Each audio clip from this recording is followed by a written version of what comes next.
Okay, it's 5:25. We're on the way. I'd like to get up to the transmitter tower by sunrise, which is probably around 7 o'clock. First hour and a half or so is like a four-wheel drive track, apparently, so I should be okay just with my headlamp. Not sure whether there's anybody else out here at the moment, but I guess we'll soon see. Well, made it to the hut in about an hour and 10 minutes. I think I'm gonna wait here, have a look at this, check out the sunrise. I think I'm gonna wait here until the sun rises properly, and because I don't really know where I'm going from here. It's been a trek, quite a good trek for the last hour and however long it's taken me from the car park. But from here it's a lot of scrambling and scree and stuff, so I think I'll wait till the light gets up and then we'll go from there. The lady, the dock officer I spoke to yesterday, said there's some quite bad ice near the top, just below the top, and she said if it is as bad as that, I should turn around. So there's no guarantees we're going to make it, but we'll give it a go. I think safety's the name of the game. I have got my first glimpse of the mountain. I don't know whether you can see that. Probably not. And there's actually, I can see a couple of climbers. They're already halfway up the mountain with their headlamps on, so I'm not sure whether they stayed in this hut behind me or whether they left a couple of hours before me. I left about 5:30. So I think I'll just hang out here, have something to eat, and I'll take off in about a quarter of an hour. Just coming up through the valley past the lodge. I think I can see some steps just over there, and then I think once we get to the top of this ridge we hit the scree slopes. But it's just a beautiful view. Beautiful view. Fantastic. Hit the scree slopes. So it's time to get the positive vibes on. This is the bit that will do my head in, if anything does.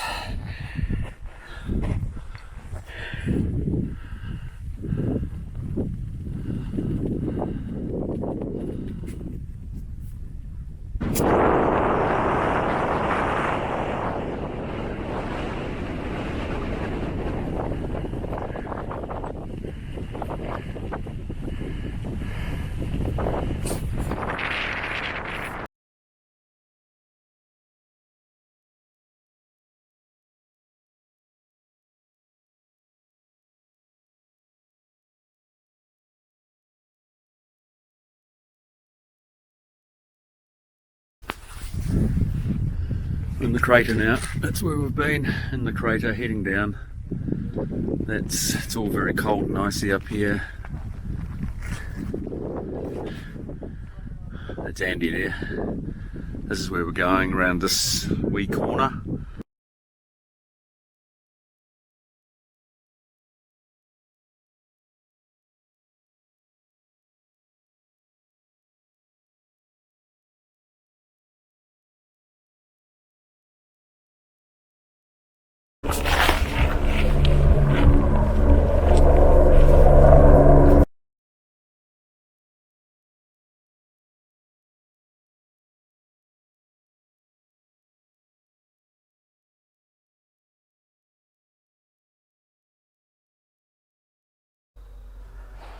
Well, I'm back at base camp, as you can see. Actually, I'll show you base camp. It's pretty awesome.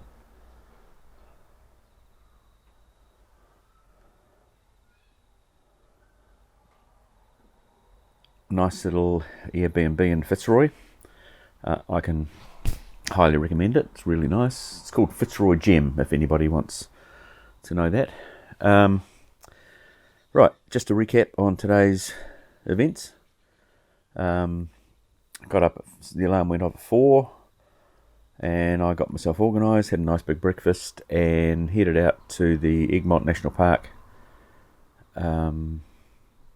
visitor centre, and was well underway by 5:30, 5:25, something like that.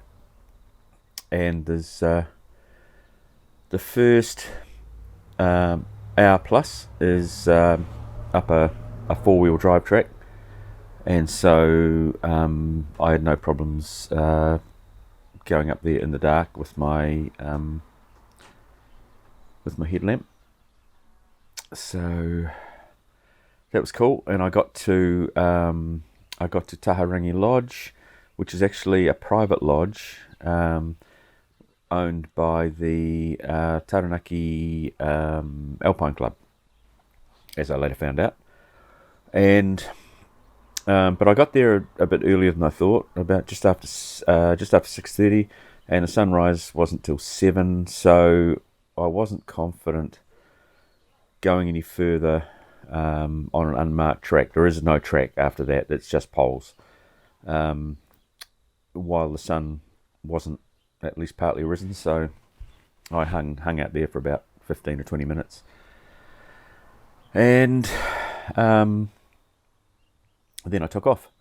And from there you go through a sort of a valley, rocky valley, lots of climbing, and then you hit a staircase which is over scree.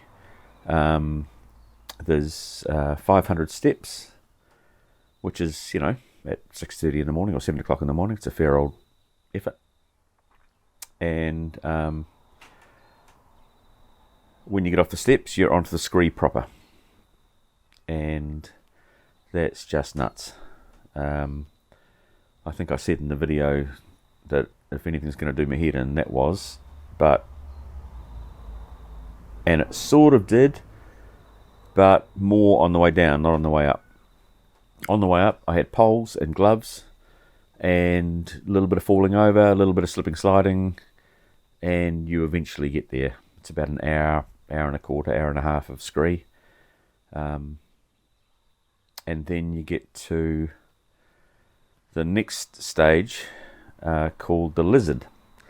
And the Lizard is called the Lizard because it's a rocky outcrop that looks like a lizard's tail. Going back to there. So halfway up the scree, started talking to more and more people. There was wasn't overly busy, but there was enough people on the slopes to sort of make me comfortable that there was lots of people around if I got in trouble. And at one stage we were stopping for a drink, and I started talking to a guy. He was I think he was 75 years old, and he has done summited Mount Taranaki 61 times. In fact, he's actually going up again tomorrow, which is nuts, because I'm going up again never. And he sort of, for some reason, took me under his wing. I got the impression he likes to just grab someone on the way up and guide them up, which suited me down to the ground. He certainly helped, not on the way up. He didn't help me in a technical sense, but we chatted all the way up about all sorts of things, and it just takes your mind off thinking about that next big rock you've got to clamber over. So that was very cool, actually, and I told him that. And then just before the crater, there's a little edgy ledgy. Sort of got, if you're not careful, it's sort of got a bit of a death drop on one side. But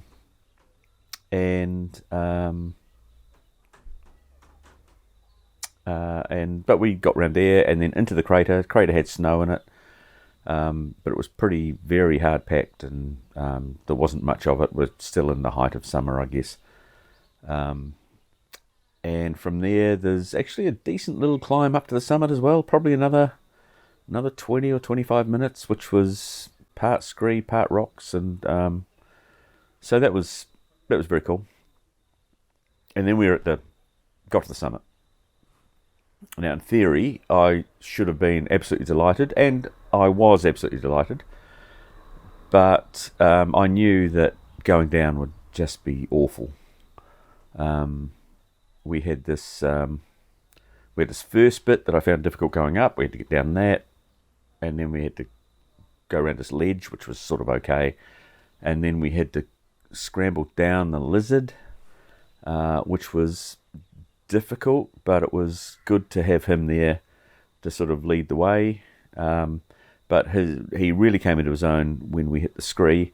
By then, another couple of young people had joined us, and we all went down together, and he sort of showed us where the deep scree was, which was far easier to get down than this slidey scree that everybody was walking up and falling over. And so that was really good. On the way down, actually, there were two helicopter rescues from the mountain, and none of them were me, so I mean that's a bonus. And then eventually we got to the steps, and got to the steps, down the steps again, 500 steps through this valley, and Andy was actually staying at the Taranaki Lodge, so he invited me in for a cup of tea, which was nice, even though I was dying to get home for a beer. But he'd been super helpful, and of course I joined him with a cup of tea, and he he was great. He's an absolute legend. And then there was about another hour walk back down to the car. Of course, by then my legs had seized up, so that walk wasn't that pleasant. So it was 5 hours up, 5 hours down, but really I was super happy to be back at the car, and back to New Plymouth.